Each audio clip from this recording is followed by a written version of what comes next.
Hi everyone, welcome back to Chelsea Fan TV for your daily lunchtime stream. I hope everyone is doing well today. I will shortly be joined by Kev and Alex as we take you through the latest at Chelsea and of course look forward to what's the biggest talking point here at Chelsea. Will we make it to the Champions League? It is literally going to come right until the death, guys, and I don't know if it's a blessing and a blessing in disguise or a curse that we play Nottingham Forest at the very end and it's our season finale. But yes, there's lots to look forward to still, and it looks like we will be taken on a roller coaster of emotions once again. But when has anything ever really been easy at Chelsea, guys? That's for sure. Make sure you smash the like button on the stream, guys, and of course join us in the comments, get involved in our chat, of course, and yes, Kevin, Alex, as I said, will join me in just a moment, but make sure you smash the like button. And of course, yeah, it's a really nice day in London today, so I'm in a good mood. But of course, when we talk about Chelsea, it's a mix of optimism and it's a mix of people who've given up and pretty much said it's over, it's not happening. We were obviously beaten at St James's Park at the weekend, so that did dampen the mood a little bit as well. And for those of you who watched the post-match reaction with myself, Alex, Charlie, and Lewis yesterday, we did talk about that game and we sort of said that, you know, we weren't expecting to go and blow Newcastle away, but certainly hope for a little bit of a fight. And here comes Alex. Hello, mate. Oh, there you are. How are you doing? How are we doing? Good, mate. How are you? I'm very well.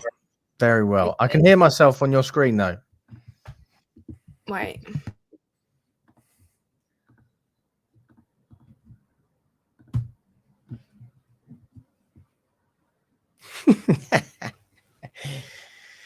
Oh, love a good technical, don't we? Love a good technical.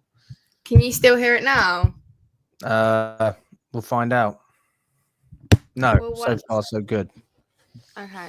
So Do you know what just happened before I went live? What happened?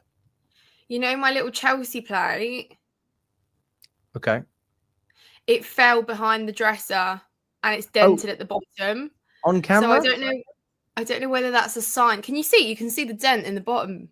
It's not a circle anymore. Look, over here. Oh, yeah. So I don't know if that's a sign that Chelsea will fall off at the very end. But, I mean, hey, here we are talking whether we qualify to the Champions League. And my plate's just decided to fall and dent itself behind my dresser. So that's why I was late to starting it.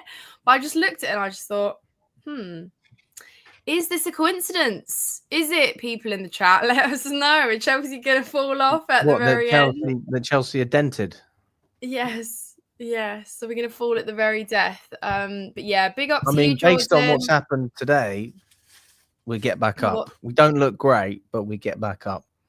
Exactly. Yeah, but big up to everyone in the chat. Philip, big up to yourself. Hope everyone is well.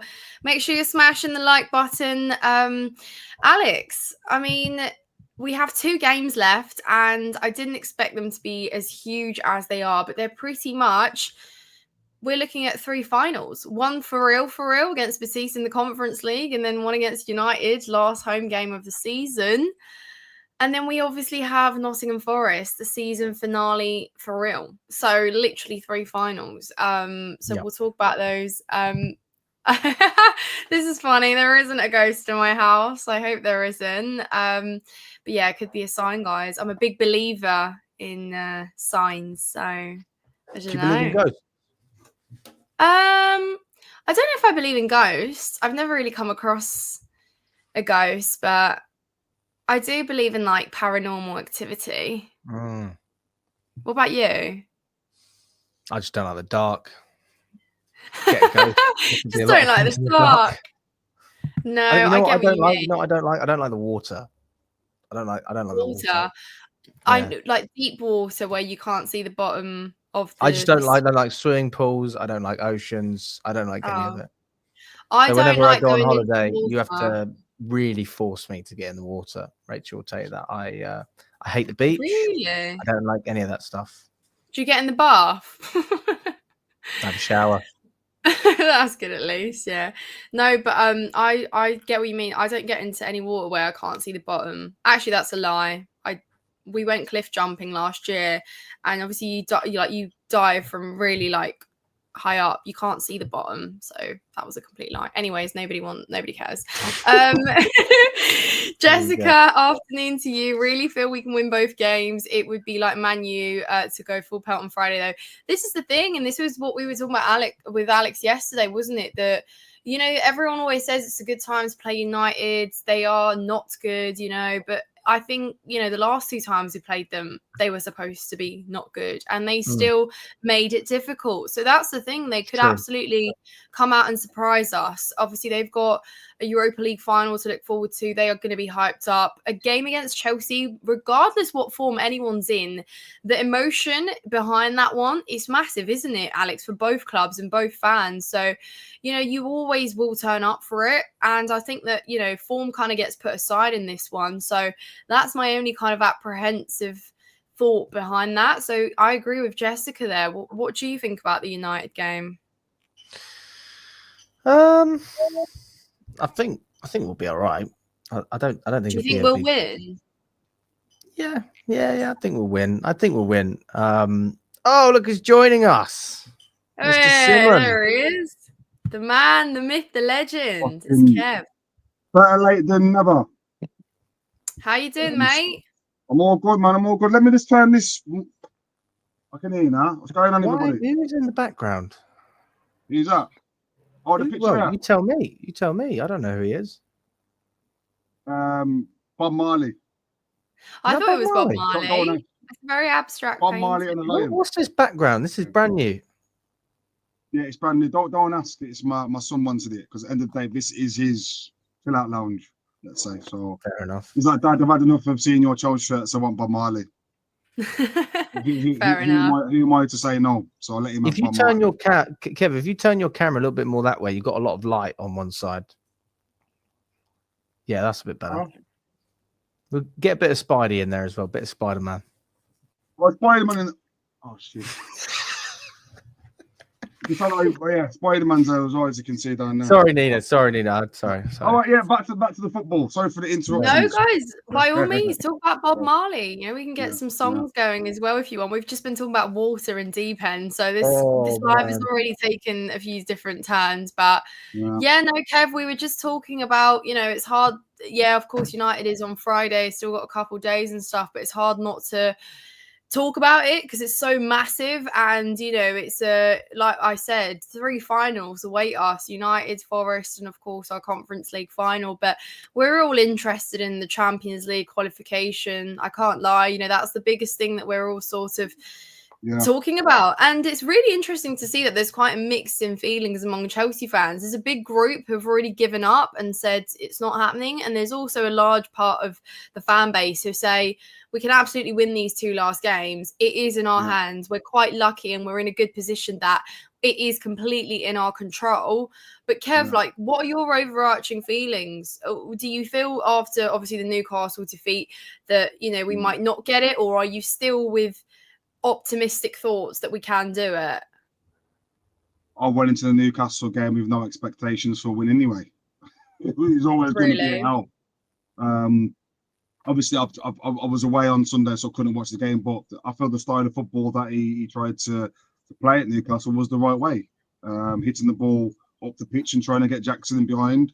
A bit of an old school way to play football, but with Newcastle's press and the way they pressed us in the last game in the League Cup where me and Alex went to, you can't afford to play into their hands. So he went into the game with the right mentality to get a draw. And unfortunately, Jackson, I can't say he let us down, but if we had 11 players on the pitch, it would have been a lot easier to get something out of the game. But yeah, talking about Friday, like you said, wow, it's a massive game. And to be fair to you, I can't see Man United playing a strong team. I really can't. Obviously, they've got bigger fish to fry. They got an injury to Euro apparently over the weekend, a massive player for them over these last few games. I don't think they'll be going to the game with a strong team. They'll be stupid to. Their season's done. They can only finish. I think they can only finish no higher than 15th place. They've got nothing to play for. So I feel like you will see key men rested for the game the week after against Tottenham. So maybe that's a game where it should be a lot easier than in last games to get 3 points. And then we're going to Forest. Just depending on Villa. Villa have got Tottenham and Man United. Hopefully one of them teams can get some points out of them. And if that's the case, we can afford to go Forest and get a draw. So it doesn't look too bad, but I wasn't expecting any from Newcastle. We never go to Newcastle and perform. It's just been a common thing. I can't remember the last time. I think it was 3 years ago under Tuchel where the last time we got a win there. And before that, it was a couple of years before that. It's never been an easy game for us to get points. So I wasn't under the impression that we was getting the points anyway. But we can't. The thing with what I'm saying is we could have had the Champions League position sealed a few weeks ago if we beat Brentford and we beat Ipswich at home. So there's no excuses for us to be putting pressure on ourselves now when we can't get it across the line. When we could have been second place. Do you understand where we could have been? If we beat Ipswich and Brentford, we would have been second place right now. Champions League, sold and sold. So it's all our own faults for not doing it early. Now we're putting pressure on ourselves in the last 2 games. So you've got to take that into consideration as well. But I feel like we are in a strong chance to win it. But all depends on if Villa, Tottenham and Man U, we're expecting them to do us favours, which is something we shouldn't be doing. No, I hear you, Kev. I'm with you on that about the expectation because I always said, St. James's Park isn't really a place you go to expecting to win. Like I always think the scale is leaning towards them before you even kick the ball, before the ref even blows the whistle, because of the atmosphere, because of the ground and everything about that place is very difficult. It makes it difficult for footballers. So regardless of what form you're in and how good or bad you are in a season, it's naive to think you go to St. James's Park and you blow them away. So I think for me, the expectation changed with the course of the game because we actually saw that maybe if we had 11 men on the pitch, then we could have perhaps walked away with at least a point, which actually would have been, in my opinion, really good at the end of the day. And you would have absolutely taken the draw, but not the case, unfortunately. So, I mean, okay, because we're on the Newcastle game and obviously going into Manchester United, it kind of links well.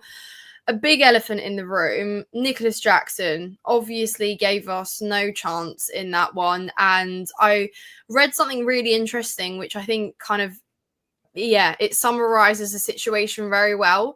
Nicolas Jackson has become more of a problem than an actual solution to Chelsea. And we saw that obviously when he was out and injured, fine, nothing you could do about that. But the problems kind of started even before because he wasn't scoring as much. He wasn't really getting on the end of lots of chances created. And, it was difficult to see how he elevated and improved that front line. And then when he returned, the same problems kind of stood. So he wasn't really scoring, but then he did something even more stupid, was he got himself sent off. So he is now basically a liability more than an actual problem solver, if that makes sense. And now he's left us in a very poor position where we now have to potentially finish the next 2 games. Well, we do have to finish the next 2 games without a striker. Obviously, whether we play Tyreek George, whether we play Pedro Neto there as we did when Jackson was injured, we will see. But again, he's almost hindered us in a way where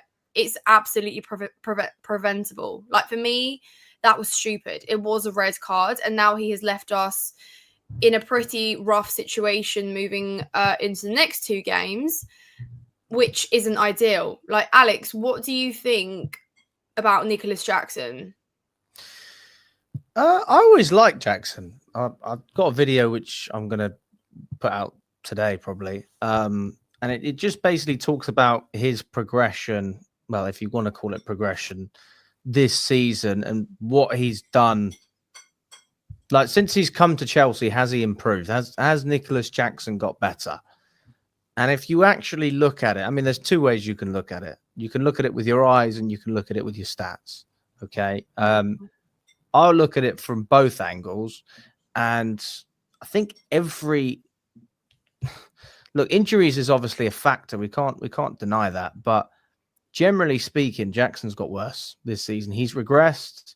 I always felt that way, since sort of January, February. I mean, I felt that way even before he had his bad spell when he got injured. This is just a guy who's not improved under Maresca. He's not improved.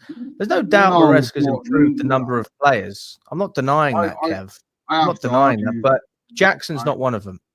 Jackson is not one of them. I have to argue that, Alex. His hold-up play is worse. His goal-scoring record is worse. He's got less GA.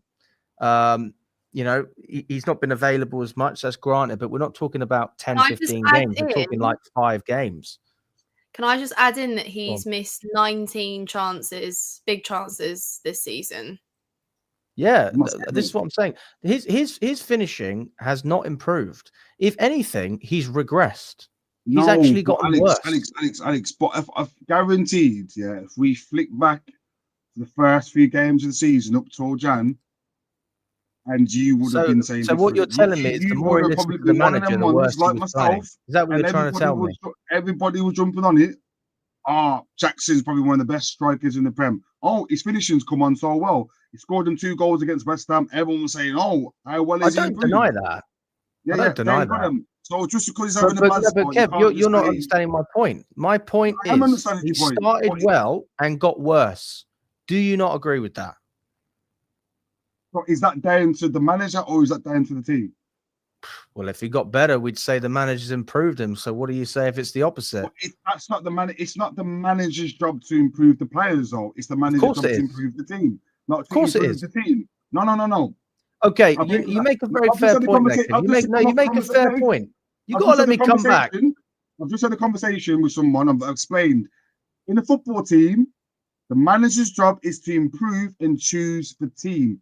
He will have a one-to-one training throughout the week to improve him as a player. This is not tennis. It's not individual sport. You get, as a team collectively, you are judged on the improvement of the team and not as an individual player. You're not wrong at all, Kev. You're not wrong at all. Yeah. And there's aspects of the team that you can say, as a team, we've improved. And one of those aspects is the defense, right? And that's we're making got a lot more clean sheets. And we are defending better than we did last season. But then I ask you, has Gusto got better since last season? No. Does Reece James look better when he's actually playing than he did last season? No. Has Cucurella improved? Yes. Has Tossin improved? Wasn't here. Can't judge yet. Has Chalobah improved? No. He's pretty much the same. If I had to say anything, has Colwell improved? He's been all right. So, yeah, you're right. The team may have improved in some sense, but individually, actually, when you look at a lot of the players, it's not the case. So Alex, quick question. That's my point with Jackson. What would you rather see? Your team improve or individuals improve? That's just not being funny or nothing, but that's the question to me. Well, I mean, if you're asking me point blank, do I prefer watching Chelsea this season to last season? The answer is no. No, but that ain't answering my question, though. What would you rather see? The team improve or individuals improve? Both go hand in hand. Would I rather have a team of players who aren't good enough but still collectively better than what we had last season, or a team where we have 2 or 3 players dragging us across the goal line, actually giving us some spirit and something to be proud of? Because as a team, we work together, but we work together playing a way I don't like. I don't like the way we play a large majority of the time. I thought against Newcastle, by the way, Maresca wasn't the issue. So let's just make that very clear. I still think Maresca's not good enough. But I mean, just going back to Jackson, like, this guy has not improved. He has not improved. And that's down to him. But also, I think that we saw a clear progression from the beginning of last season to the end of last season. We've seen a clear regression. It's gone the opposite way. Yeah. To see clear impression on any player, though, it's down to him, but it's more down to the team as well. And I don't think Nina just said he's missed 19 clear-cut chances. The team are doing enough. Good point. That's the issue though, Kev, because I hear you, mate, but I think individually with Jackson is the chances that he was missing last season, he's still missing this season. And those are chances that potentially don't even get us into a position now where we're looking at these 2 games with this much weight and importance. Because again, we put ourselves in this position. Of course, we're not going to single out Nicolas Jackson as the only one to have gotten us to this position, but as our striker and as our out and out number 9, the only one, by the way, or the first choice, because I mean, who is there to choose from, really? There should absolutely have been more from him done in order to add to where we are now, or in order to get us into a better position than we are now. And I just think that, of course, you can absolutely look at recruitment and directors here, and this stems much, much further above than just the players, because, again, we are in this position because it was deemed that Jackson would be absolutely enough to get us through this whole season, that he'd hit better numbers, that he'd elevate everyone else around him, and that's just not quite been the case. So that's a flaw of those further up above. That's a flaw of those who thought that from January up until this point, we would absolutely have enough. And here we are, like, we're competing with, well, Man City, they've already raced away. They're getting Champions League, but they strengthened in January. Aston Villa competing against us. They strengthened in January, though. Like, that's the thing, because, again, we were put into this position by those further above. So, yeah, we can obviously talk about Jackson, but he's just the surface level of this. He was kind of left to sink anyway, because without Jackson, obviously now that is a completely individual thing. He needs to take responsibility for that red card. But the bigger picture here is that we were always left thin on the ground, and we were always kind of left to hang out and dry, because the fact that we didn't strengthen, it might come back to bite us. And we're not going to be talking about Jackson or just Jackson when it comes to that point where if we do miss out on Champions League football, well, you know, we're always, of course, going to look further above, which is bizarre because we always get bantered for the amount of money spent. But let's be real, it wasn't spent right. So I think no matter how many conversations we have about football and what's happening on the pitch, we're always going to look further up above as the main kind of culprit of why we are where we are.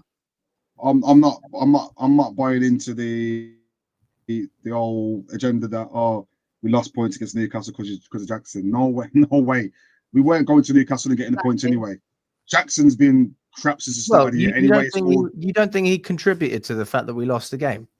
He did, but the bigger picture, Alex, he's not at fault for missing out on Champions League football. When you went to Newcastle, did you have any expectations to go and get the 3 points there anyway? I didn't know. I was one of those 50-50s for me. Really couldn't have given you a scoreline prediction. I would have lent towards a loss, but I mean, if you said who are you going to put money on, I really wouldn't know what to say. To say that Jackson's not a huge reason why we lost the game, I mean, you look at some of the chances. Well, you look at the way we set up in the second half, and you give us an extra player. I'm pretty certain we have a better chance of scoring a goal. So I think that there's a huge amount of blame on Jackson. Yeah, but what I'm not saying that we played well when he was there, but what I'm trying to get to is I'm seeing a lot of stuff online saying, "Oh, if we don't get Champions League football, it's Jackson's fault for getting." I think it's a load of rubbish, mate. That's what I'm getting to. Yeah, this is not Jackson's fault. We know we've knew from the start of January, from before that, Jackson's not cut out for it. When he went on that, he's had 22 hours of football without scoring. We know he's not that guy, but we still have got him as our main number 9. And we know when it comes to putting the ball in the back of the net consistently, he's not giving us that. So we need to strengthen. We had an opportunity in the summer to go and get Usherman. I can see it in the chat here. And if we had Usherman, where would we be in the league now? I'd say we'd be close to Liverpool. We'd probably be challenging Liverpool. We would have challenged Liverpool. We would have had that extra 20 goals minimum in the team. So can we blame Jackson when we know he's not? But when you go for the job and you need certain cards and certificates to have that role, he's not quite there yet. He's still like a level B on his tradesmanship. We need someone who has got all the accreditations and has done it consistently. Usherman, a guy Corres, this is what we all knew we needed. So we're here at the end of the season. Can we blame Jackson? No, we can't, because we know he's not that guy. So, like Nina said a bit ago, we've got to look higher up to the people that are bringing the players in. And you said it in your interview, Alex, the quality is not there. In what respect? Do you know the quality in that number 9 position is not there? When is the last time that we've seen a striker banging goals every game and probably go 2-3 games without a goal, then they'll come back and they'll score consistently? We're talking years and years and years ago. So and we're still here blaming Jackson. This is nothing to do with Jackson. This is the board that needed to identify the weakness in the squad and to get someone who can score goals, and they haven't done it yet. So that's my. I'm not backing Jackson one bit. At the end of the day, it is what it is. He's got the sending off by default, and he needs to take what he's got. But for people to be sitting there saying, "Oh, now we're going to lose Champions League football because of him," that's just a load of crap. Because we all knew at the start of the season, where what would be on. I knew that he wouldn't get more than 13, 14 goals in this season. I knew it. It's not rocket science. Obviously, I think I completely agree with you, Kev. And I think, Alex, like what point we're trying to make is that, like, yes, of course, Jackson cost us the opportunity to perhaps get a point. But the bigger picture here is that we have been playing poorly in lots of games and dropping points in the last 4 months in games that we should have won. So again, we never should have been in this position, as we spoke about yesterday, where it's coming down again to the last 2 games. And we are lucky that it's still in our hands and we don't have to look at other teams and how their games are going to play out. But like, again, it never should have gotten to this point. Like, of course, we're going to rue the games against Ipswich, the game against Brentford, the games against Fulham in December, the games against Everton, whatever.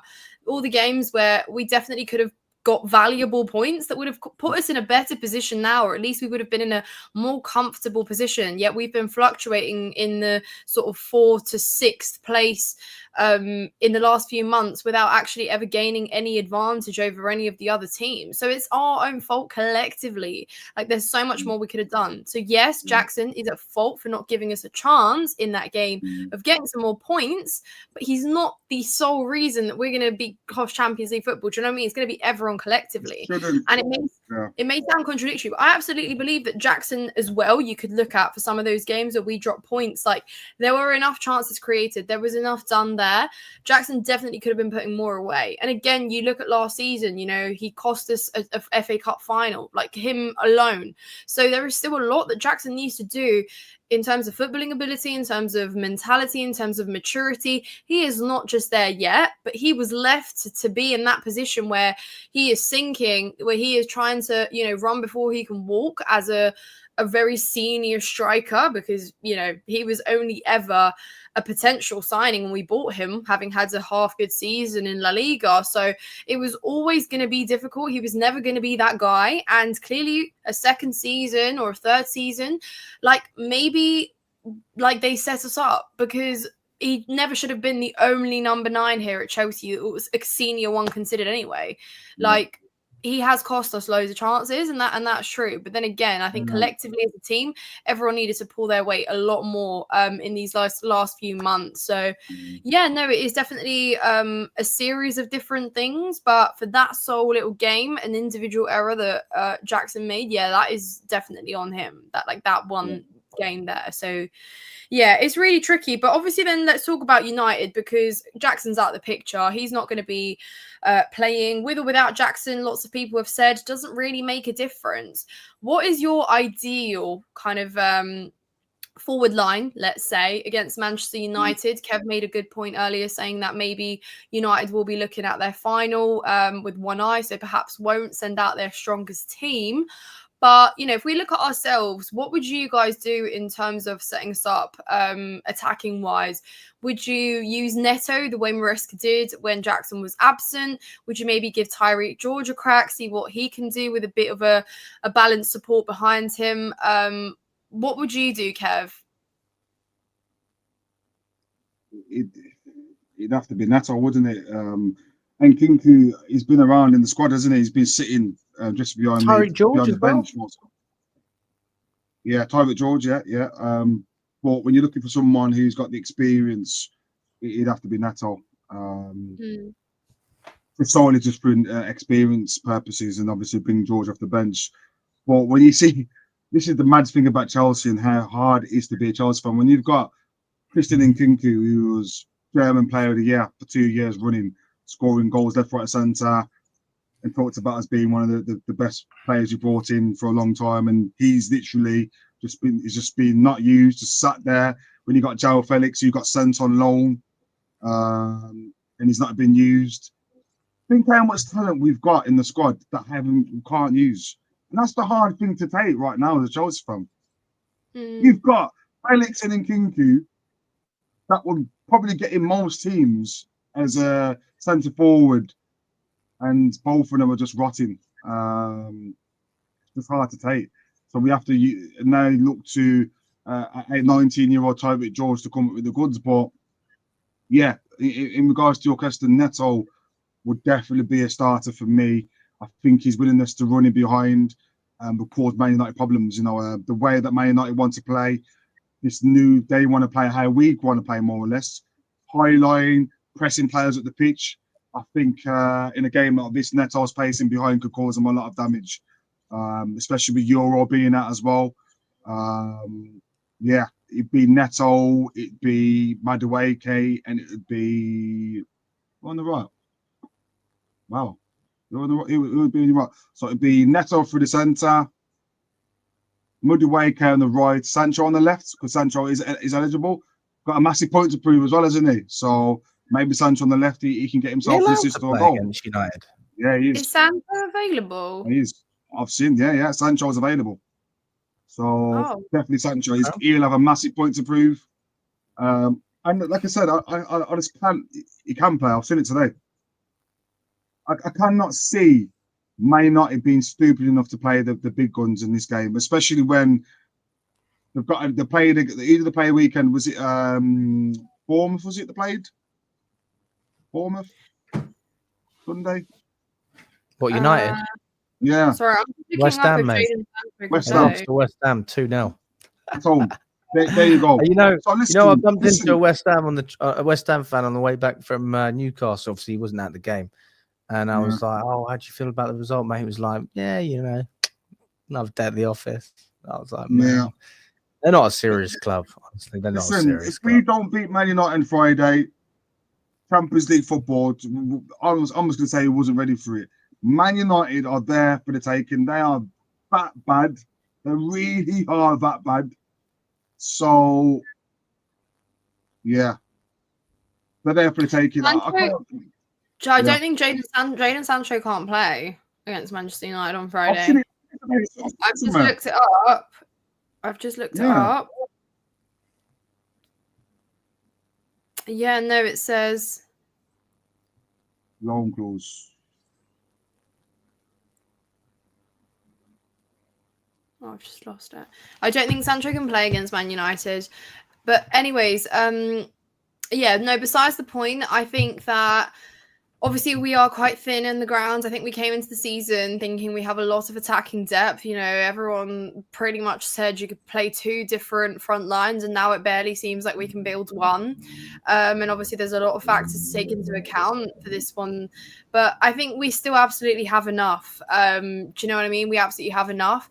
In terms of setup, I think, you know, there wasn't really much else Maresca could do against Newcastle. I think the setup for me personally was fine. It worked well. I think we'd probably opt for something similar, but obviously that depends with whether we play. I think Neto probably will be playing through the middle. I saw a comment earlier. Someone said play Reece James through the middle. Maybe we could have a Harry Maguire moment up front. Why do we keep doing? I don't see why we keep doing. Like, I was just about to touch up on that. This Casado right back, and you've got probably one of the best right backs.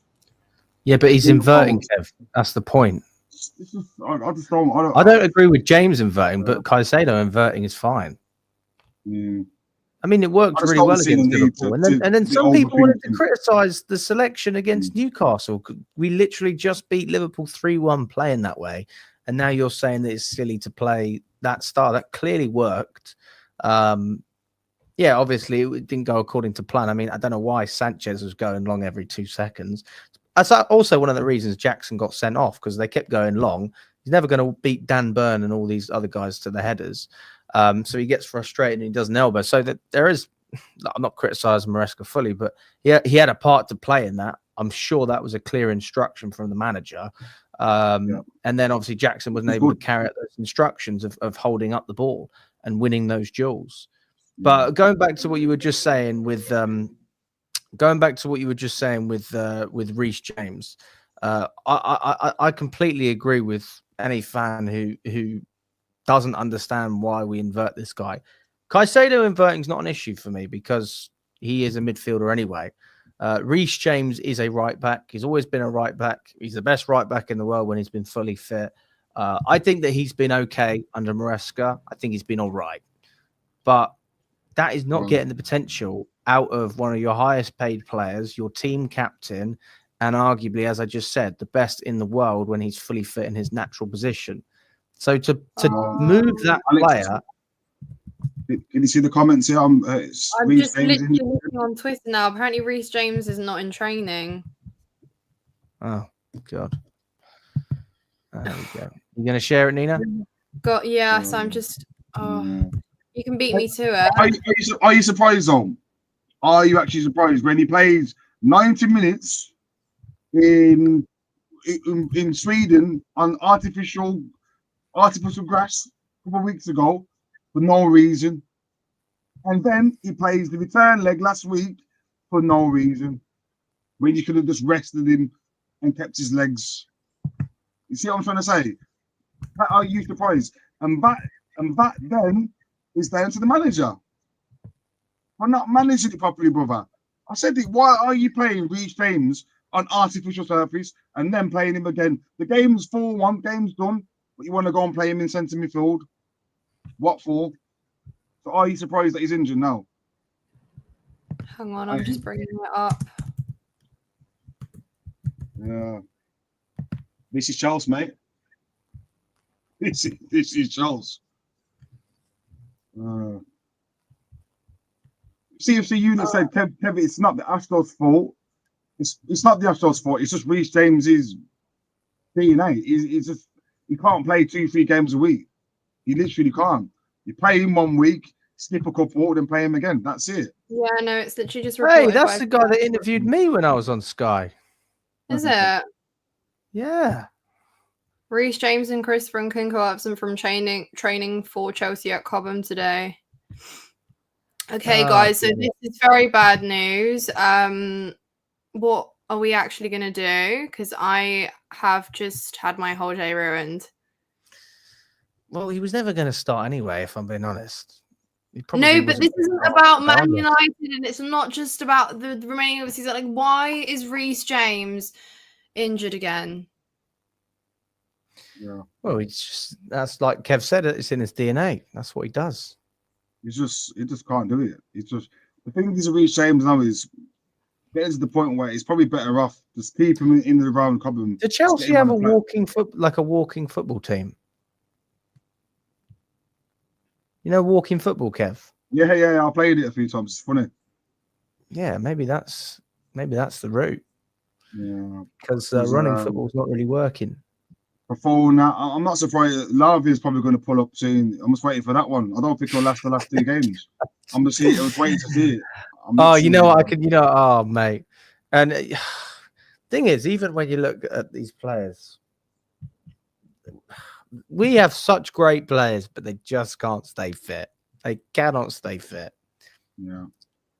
I can imagine years down the line, Clearlake trying to sell either Lavia, James, or Fofana, and they get injured during their medical or something like that. Yeah, well, obviously, like Gustavo Alves made a good point there. There's no need to panic. You don't know what it is, but with anything to do with injuries, you just even know it's a hamstring. You just know it's going to be hamstring, don't you? I just know it.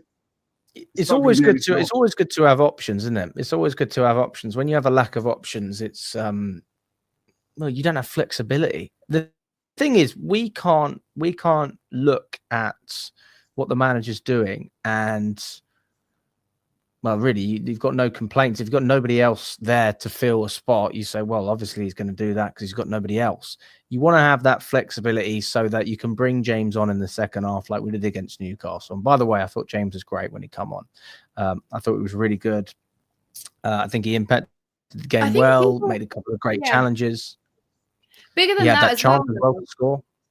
when players started to lose their heads a little bit, Reece James, in his own way, was calming them down. Like, I know he's not the most vocal, but it's just such a bummer to not have your captain. I mean, obviously, we don't know. I'm not going to get ahead of myself. We don't know what's actually happened. But I think, people say, oh, yeah, he's been injured. We've learned to play without him. He's not his best self. But for me, James's contribution still stems further than his footballing abilities. And we need him in different ways. Like, players got rattled against Newcastle, of course, normal, but James in his own way, he's very good at diffusing situations and kind of just keeping players at bay. He clearly has a lot of respect in the dressing room from the players, and he's not screaming his head off, but still, like, long term, it's just it's a blow to not have Reece James. We'll find out what's happening with him obviously shortly. We'll probably have some more news and stuff, but okay, guys, let's okay, so in terms of Man United then, and obviously people in the chat, let us know, are we gonna win?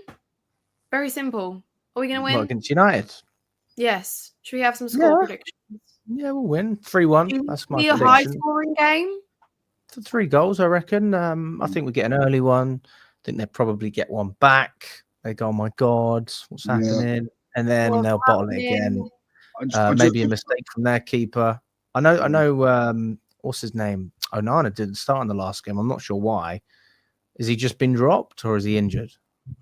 Because they had their Turkish goalkeeper who started the last game against West Ham. So, I mean, they literally can't count on any of their players at the moment. You got Fernando's probably be rested. All of their best players will be rested. I actually think that 3-1 is almost conservative. I mean, 4-0. You don't have to be great to be United 4-0. You really don't. Because they will give you chances. You just have to take those chances. So we could play pretty average like we have in a lot of games. Like if we play the way we played against Newcastle, we'll probably win by a couple of goals. That wasn't our best performance. So if I'm saying that the way we played against Newcastle was enough to beat United and that was a poor first half, then I think we're going to be in luck. This is great timing. That's realistic. Yeah, he's got it spot on there. You can't. Well, he hasn't made a mistake in a while. Although maybe he's waiting for the final day against Forest or even the Conference League final. Maybe he's waiting for that. No, but more than anything, I feel like an early goal. That's it. Done. Game over. Because absolutely. You think of it like this: football is 50% physical, 50% mental. When you know indirectly that you've got nothing to play for, you 1-0 down at the bridge, you know that the only thing you've got to play for is the Europa League. There's no emphasis for you to work hard to try and get the points back. So that one goal goes in, the heads are going to be like, they're going to be like, you know what? And another goal goes in, that's it, done. So I can see it being a win. There's no ifs, buts, or maybes.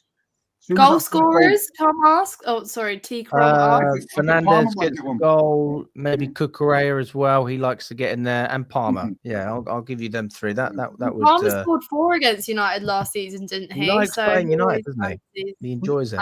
Oh, he did. Yeah. Yeah, he got his hat trick at Stamford Bridge, didn't he? And pretty good game. So yeah, if he wants to turn up again for another one, this is the one. But I guess we do have the advantage in many ways. It's at home. It's our last home game. And again, against Man United, it always is a fiery atmosphere at Stamford Bridge. We will try and make it good. They are looking ahead to a Europa League final. They probably have an eye on. They have nothing to play for in the league. So again, we have the advantage of this more at stake for us, but that can also be a strength and a weakness. So it depends on how we play that out. But I think we absolutely have to win this one. It goes beyond just must win. It's all about pride. It's all about we have to beat Man United. Massive game. And just a reminder to everyone, if you've just joined, we've got about 107 of you in here, to smash the like button. We're just on about 40, guys. So if you can run those likes up, everyone hit it now if you want to beat Man United. If you're a rival... The amount of likes we get is the amount of points we're going to finish on. We currently have over 100 people in the chat. Yeah. Actually, the title will be stripped away from Liverpool and it will be handed to us. This is the race to, 70 points? That's where we're actually realistically going. We can't get 70, can we? Man United aren't on 40 points yet, are they? No, they're still on the Nah. race to 40. They're I on think. 39, so they've got their race That for is- 40. They might finish 4th from bottom. Man United finishing 4th from bottom. But you laugh. But they could Bad, still isn't it? be in the Champions League next year. Well, And you I laugh said- about it, but yeah, 16th Yeah, and 17th yeah. in the Europa League final. Yeah, and I said the other day, they have literally took the cheating way to get to where they are now. Because think about it, they finished at the FA Cup, they finished out of the European positions last year, they only got there through default for the FA Cup, got into the Europa League, having an even worse season, might win the Europa League and get Champions League. So what a way to get Champions League. They have done it the dirty way for football for you. But I've heard Almin talking about his job and sustaining his job next season because the performances have been that awful. He's lost double figures already. He's only been there 3 months. And he's lost like 12 games already, hasn't he? Something on the lines of that. So nowhere near Man United standards. But yeah, I think their season's done. All they're bothered about now is keeping the players fit for their trip to Bilbao against Tottenham. And hopefully they beat Spurs. We don't want Spurs. Yeah, quick question to both here. Spurs or Man United? I'm sure you're going to say Man United. Oh, no Definitely Man one. United. Definitely Can Man they both United. lose? Do you know the only Definitely, thing about definitely, United yeah. winning it is that I think if they win it and we don't get Champions League, they will get the lap, and that will leave us in a in a bit of a pickle getting a striker, because I don't think that Osimhen's realistic. I'd love Osimhen, but I don't think we'll get him. So I think the lap is the one that we'll get. So if they get the lap, who does that leave us with as a striker? Who are we? You gonna would get? rather Tottenham win the final so that we can get Delap? No. Is that what? No That's not what I chance. said. That's not what I said. I just said that I'm just opening the conversation. I'd rather, from a Chelsea fan perspective, in that sense, I'd rather obviously United win it. But from a recruitment perspective, Tottenham, even with Champions League football, I still don't think he'd say yes. Yeah, no, you are right. You are right. If Tottenham finish and win it, they ain't going to invest. If Man U get the Champions League spot, they will invest, and they will. The caliber players that we're both going for, we've both been linked with Osimhen, both been linked with Delap. We could be going in neck and neck to try and sign players. So without Man United getting any European football, you think about it, who's going to want to sign for a team that finished 16th place in the Prem? Not many players at the top level. So yeah, in that aspect, but come on, we're the only team in London with a European Cup apart from West Ham. If you want to keep it that way, let's keep it that way. If you want to count West Ham's Conference League as a European Cup, but we don't. But yeah, if Tottenham win the Europa League, you won't hear the last of it. Literally, they'll have an open top parade and all kinds of shit. And try and say the European champions and all that malarkey. So it's got to be Man United for me. No doubts at all. Although there's also a part of me, like, again, I'm not talking from a Chelsea fan perspective. Let's just say the neutral in me. Like, Postecoglou's had some stick, hasn't he? And like, can you imagine if he actually did it and then just walked out of the job? Like, he would be a club legend for winning a European trophy at Tottenham. Yeah, he'd be their best manager in a while. The best manager ever. Not in the Do you world. think he would say if he won it? He'd be Tottenham's best manager. No, He but do you would think he would say? Or do you think he would leave and get another job? Only manager I could think of he won anything at Spurs the last 20 years, and that was a League Cup. Well, they won the League Cup. Carabao, whatever, the Carling Cup at the time. League Cup. Carling Cup it was called back then. That's how old it was. They beat us in the final. I think it was Jonathan Woodgate got the winner there. Yeah. But just talking 17, 20 years ago. So Postecoglou would go down as their most successful manager in recent years, and that's how bad it is for him. And to think the stick that he gets, Posta no clue and all that malarkey, and players telling him to F off and that. I think he speaks so well in the press. That's the thing. Like, I don't watch every Tottenham game. I don't really know. From what I hear, it's like he doesn't change anything ever. He just keeps it real. When I listen to him speak, that is how you speak in a press room, mate. That is how you says how it is. Says how it is. No, that's good. He's so triggered. He gets so easily triggered, though. It's quite funny, actually. I love it. No, but you know, do you know what I mean? He's down to earth. He's down to earth, and like he speaks like just a human, like a proper bloke. Whereas I look at Maresca and I know he's honest, but I do think to myself sometimes, like, You are just not all there, mate. Especially after the Liverpool game. Oh my God. What was it that he said after? He was like, oh yeah, I told my team not to set up with a low block or a deep defensive line, but they did it and it worked. So I kept it the same. I was like, hang on a second. I was literally going to give you compliments for the way you set the team up and give you credit. And you've just said the team didn't do what you wanted them to do, but it worked. And that's why you didn't change anything. So I don't know. That for me is frustrating. I know every manager says things, obviously, that don't always sound, but you either like listening to the gaffer or you don't, generally speaking. And I think that me personally, I'm a bit over the whole press conference with Maresca, but we'll see. Yeah. Oh, Maresca in press conferences. Yeah. Don't enjoy those, really. I haven't really enjoyed press conferences by the Chelsea sun was managers. in our eyes. It was windy. That's what he said at Brentford, wasn't it? It was sunny day, very sunny day. He still Dry has. He has a Graham Potter equivalent of the boys gave it everything, but we played. No, very the boys do give everything. That makes it worse though, because he sets them up in a way that they actually give everything, and it still doesn't work. I mean, that's even worse. You know, at least that they're a game. Well, I'm not going to say it's a good thing not to try, but like, I don't think we've ever had an issue with effort. I think we've always put in 100%. You know, that's something that we had to build last season because the season prior we obviously didn't.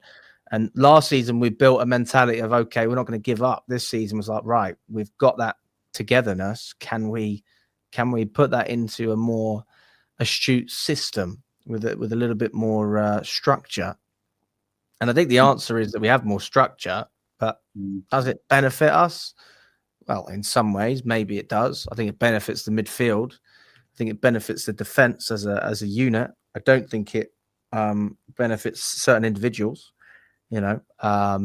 So again, it kind of goes back to your point earlier, Kev. We were saying that, you know, that there's aspects of the team that have improved, but sometimes, in my opinion, there's nothing wrong with relying on individuals.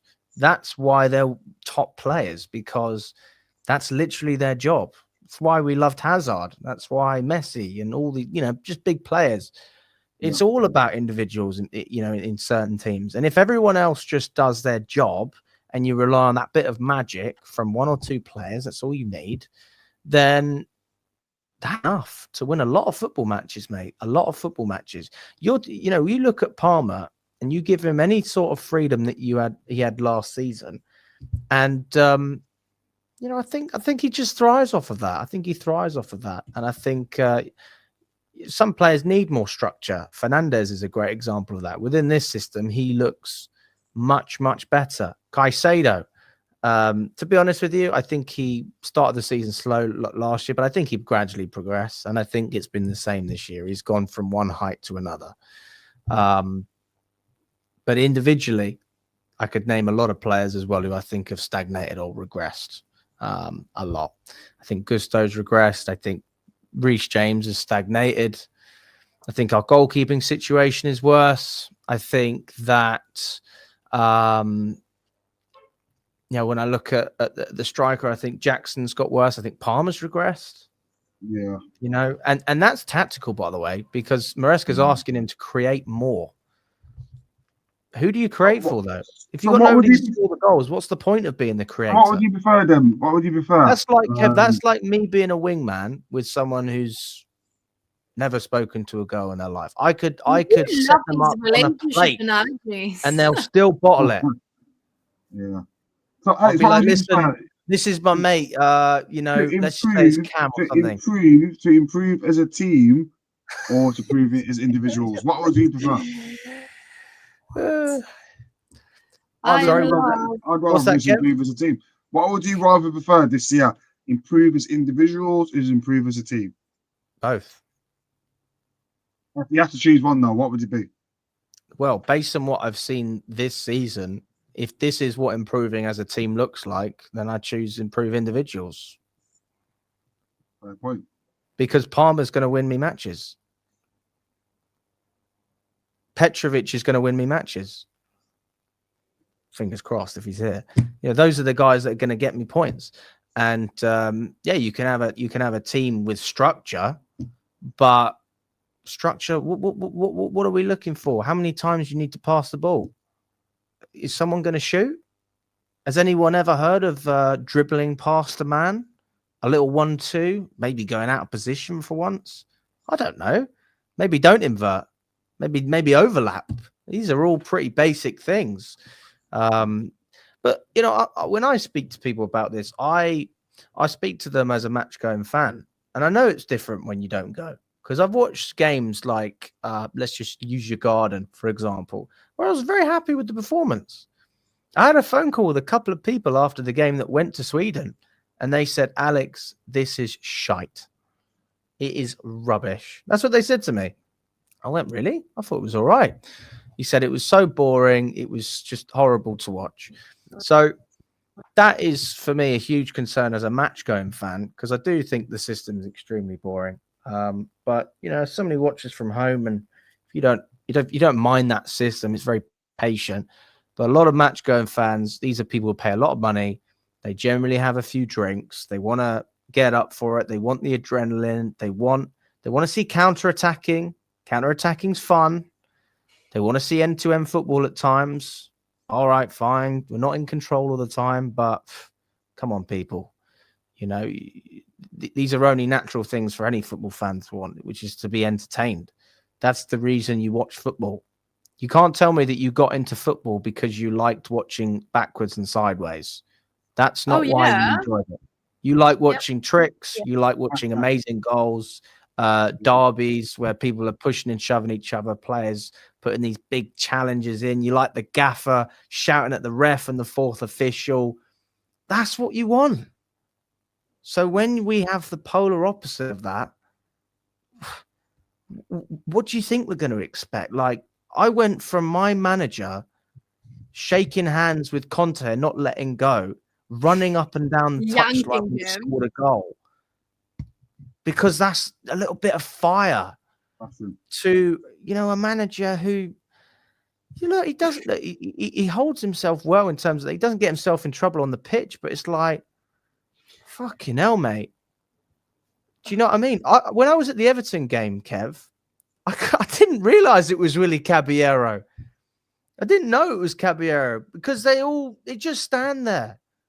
Yeah. Again, that's sort of a bit off topic. I don't want to get personal. That's not what I want. The point is, it's just a bit boring, isn't it? It is a little bit boring, and that's how it is. Yeah, you are right. I can't say he's the most fascinating person to listen to, but all I can say is people's tunes will change. If we finish fourth and get Europa Conference League, will we be highlighting the negatives for him not being an iconic person who's extravagant and does all the stuff that Mourinho Tico do? I don't think we'll be pinpointing that. What if we get Champions League? If we get Champions League, people won't be highlighting the negatives. They'll be, he's done a good job, and that's it. By the way, with the thing on Mourinho as well, how could you not be entertained by Mourinho? Arguably the most entertaining manager you've ever seen in your life. So that's, but it's just hard. A strange thing to say. Yeah, but that's just such a high scale of comparison. Like, nobody, do you know what I mean? Like, how many managers even come close to that nowadays? My point is that when you go in the stadium, you want to hear roars. You want to hear fans up for it. You want to see the players. Of course, yeah. I just don't feel it when I'm going to the bridge. I get you. I mean, Maresca's not exactly one that will do a cartwheel when we score a late winner, or yank the opposition manager's hand at full time. But that's just who we want, mate. In terms of ownership, this is the managers that we want. We don't want anyone like that, because then that means that you potentially have a bit more agency and you could go head to head and clash on things. They want the manager to be a level below. And the moment, obviously, they didn't see eye to eye. That's why Poch flew away. So actually, Maresca's probably ticking all their boxes in terms of how he wants how they want him in presses and how they want him conducting himself at the touchline, etc. So yeah, I think that's just that more than anything. And also, like, how can you expect Maresca to have any of that Mourinho flair when, no disrespect, but the guy won the championship? Like, it doesn't equate the same. Managers have that confidence and have that passion because they've won the best of things and they've seen things that other managers can only dream of, like Mourinho. So, you know, it's a very, very big level of comparison to make, mate. I'm not excusing that. I love passion. I'm also a match day going fan. It fills me with joy, but yeah, it's just very, very different times now, man. Yeah, I understand where Alex is coming from as well, but I'm not bothered about it at all. It just goes down to the person. Like, not everyone's going to be a confident, extravagant person. You're going to have the more quiet, reserved, and that's what Maresca is. As long as the performances on the pitch and we get Champions League football and stuff like that. No, he shouldn't be criticised as, like, to the extent if we achieve our goals, our bare minimum goals, our goals, Champions League football and Conference League, you have my respect. I can respect that, and I can absolutely take a step back and hold my hands up. I still don't like him, and I still won't like him, but I can respect it. It's not a problem. But for people to expect fans, because I'm speaking for a large number of people. I know I am. I'm speaking to the majority of people that go to games, and a decent amount, I'm sure, that don't. This guy does not inspire us as a fan base. He does not inspire us. We thought we were inspired, and then we went, fucking hell, this is what it's really like. This is what those Leicester fans were talking about.